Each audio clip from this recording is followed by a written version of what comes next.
Hi everyone, welcome to the Rugger. My name is Nate. I'm going to talk to you about the results last week as well as Super Saturday that's coming up tomorrow.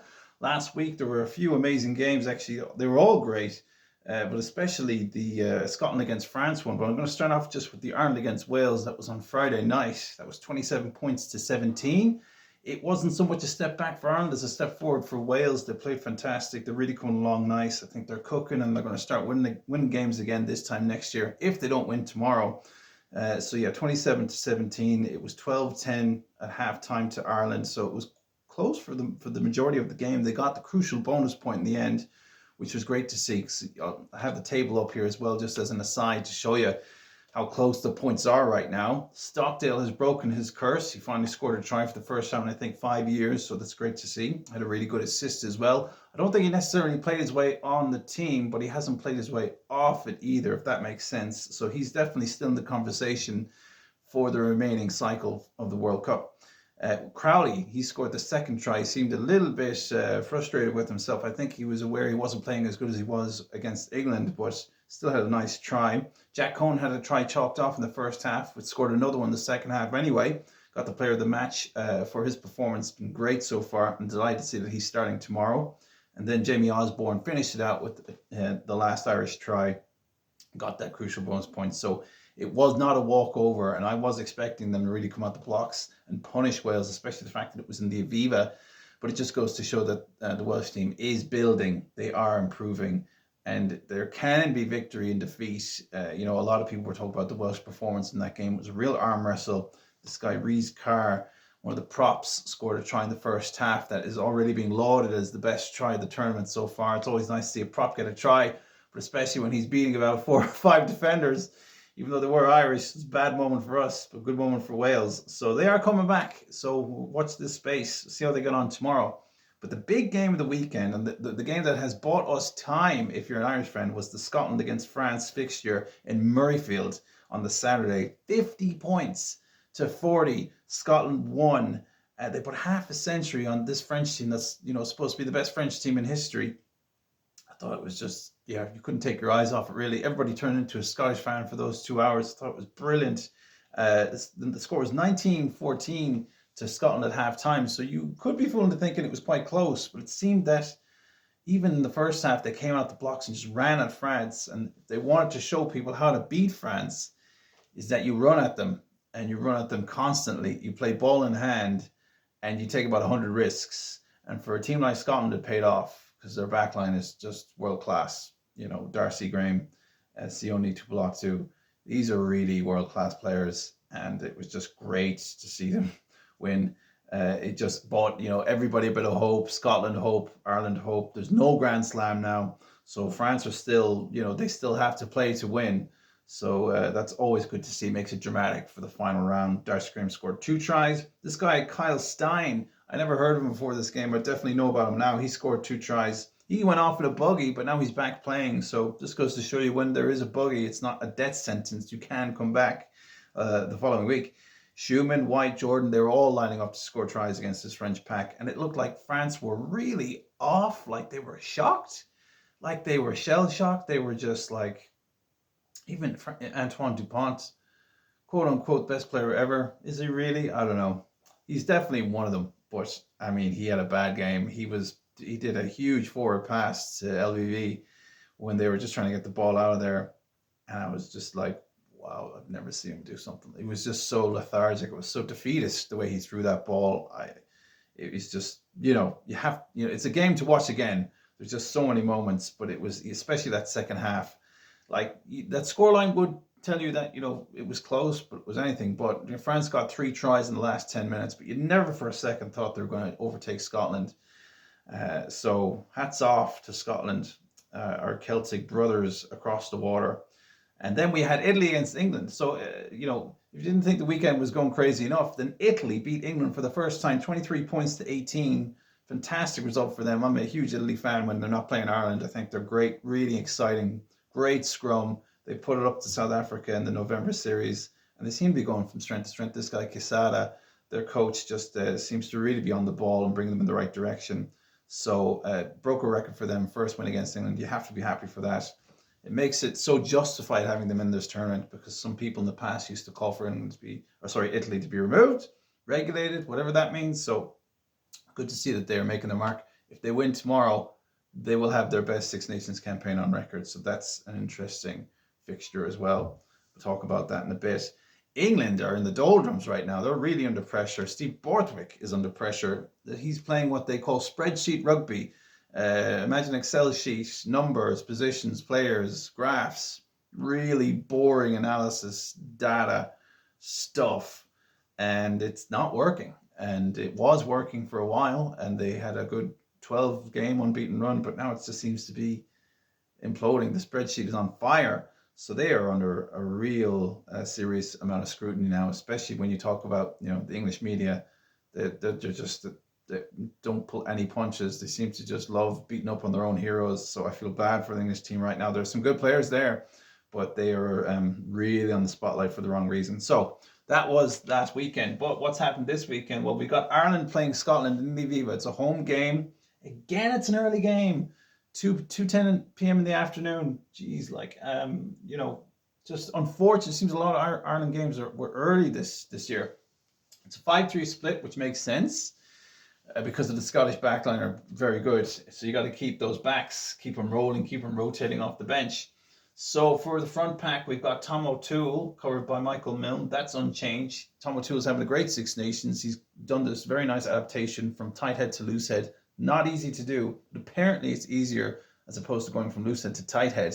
So he's done a great job. I've always been a fan of his. Thought he was criminally underused in the World Cup back in 23. So now he's really put a lovely stamp on, because when you think this is like our fifth choice loose head, Jeremy Loughman is out injured now as well. That's 4 of our loose heads that have been out injured this Six Nations. It's got to be a record. We're doing quite well with this. We're doing quite well running with the punches and dealing with the crisis of a few injuries. So well done to Andy Farrell. He's really managed this very delicately and very tactfully. So I've got to be really impressed by that. That's not easy to do. So good luck to Tom. Michael Milne from Munster. Always love seeing a Munster player who not many people have heard of being on the bench. So he's the guy that scored a try in that first game against France. So I'm delighted to see him on the bench again. And then it's pretty much safe as houses for your hooker, Dan Sheehan and Ronan Kelleher. That's pretty much set in stone every time there's an important game for Ireland. Tadhg Furlong is starting at the tight head with Finlay Bealon backing him up. Tadhg did not have a good game against Wales, I thought anyway. Some people said he did great, but I thought he got really agitated for the first time I've ever seen him really agitated. The Welsh counterpart, don't know his name, the prop that he was playing against really got under his skin. And Tadhg did not like it at all. So, I mean, it was refreshing to see him finally lose his cool. He's always, to me, seemed level-headed. I've never seen him get argy-bargy, ever. So that was, it was exciting to see him like that. He's only human, of course. Do hope he has a good game. But Finlay as well, I think, is a good choice for tight head. He's always been reliable, especially when Tadhg Furlong was out for that period of time in the past. I think he was out for about a year, really. 6 months to a year, and Finlay stepped up. So that's a good front pack there. For the locks, we've got Joe McCarthy and Tadhg Byrne. Now, I was expecting James Ryan to be in the position of Joe, but he's actually out injured with calf injury, unfortunately. So, oh yeah, I forgot actually to mention Dara Murray is the backup there. So yeah, Joe and Tadhg are going to be the locks, but the uncapped Dara Murray, who is a Connacht player, he is going to be on the bench for a lock position. I don't know much about this guy. Sorry, I did forget to write him on the right whiteboard for some reason. But he is supposed to be a really good player, and I think he's 6'7" or something. And apparently he has a very impressive mullet. I haven't noticed him from watching Connacht games, but I'm pretty bad with names when it comes to Connacht. So I'm sure he's more than earned his place, or else Andy wouldn't have picked him. Kind of thought Edwin Adogbo would be next there in the pecking order, so I was very surprised to see Darren Murray's name on the sheet. But best of luck to him. It's first cap. It's always an occasion, so that's always good to celebrate. So those are our locks. And remember, Tadhg Byrne can always move to the back row if necessary, but I think that's a very good lock pairing, really. And then your back row really is as good as you can get, I think. From an Irish perspective, you've got Jack Conan, Caelan Doris, and Josh Van der Fleer. That's a really solid foundation of your team in the back row. And then Nick Timoney, who has been really good off the bench the whole tournament, had his first start last week. He's going to be on the bench as well. So those are all the forwards. So our fly half is unchanged. Jack Crowley is still there. Sam Prendergast has been, he's just been put into the background ever since that game. What was it? Who was it against before England? Was it Italy? I think it was the Italy game that he played mediocre in. So he has been pulled back. He's been out of the equation now for the rest of that Six Nations campaign for him. So it's Jack Crowley again, and then Kieran Frawley backed him up on the bench. Jameson Gibson Park for the scrum half. That makes sense. Craig Casey on the bench also makes sense because he's got more experience than Nathan Doak. But I think Nathan Doak played excellent last week. Thought he was really good. He came on actually for a blood injury for Jameson Gibson Park in the first half, so he wouldn't have been expecting that. And I thought he just looked so cool and comfortable out there. He wasn't, because that can be very daunting when it's your first game and you're on the bench. You assume you're only going to get 5, 10, 20 minutes tops. But he came on very early in the game. I thought he looked great. And he's a really big, massive scrum half. And just great to see him get that opportunity and get his first cap. So he will be in the equation too, I think, down the line. But it will be Casey for tomorrow. And then for your inside centre, you got Stuart McCluskey, probably the player of the tournament for Ireland. Yeah, I would say so.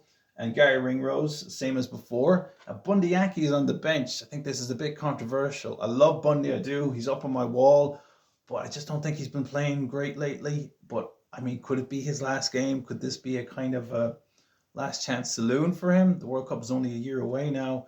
People have been talking, like his contract is up, but apparently Andy Farrell has been saying on the news waves, like, hopefully he'll get signed again, basically, him and James Lowe. I don't know. I mean, I think we should be developing other centres in anticipation of the World Cup in Australia, really, next year. I mean, Bundy, he had a cracking game, or a cracking tournament in the World Cup last time, but I just feel like this last 6 months or a year just hasn't been tearing up trees like he used to. Now, it's just a fact of getting older, but I was surprised. I mean, he hasn't had any experience this Six Nations at all because of his disciplinary actions, and he wasn't able to play, but he's getting a chance now, but it's a very clutch game. So hopefully he does play out of his skin for 20 minutes. Yeah, it could be a great impact sub, but based on recent performances, I'm skeptical about that choice. I thought maybe Tom Farrell would be better because he's got better experience in international games lately. So we'll see. Hopefully he'll prove me wrong. So those are our centres. And then we've got our wingers, Bobby B, Robert Balakoon for a right winger, and then Tommy O'Brien for left winger.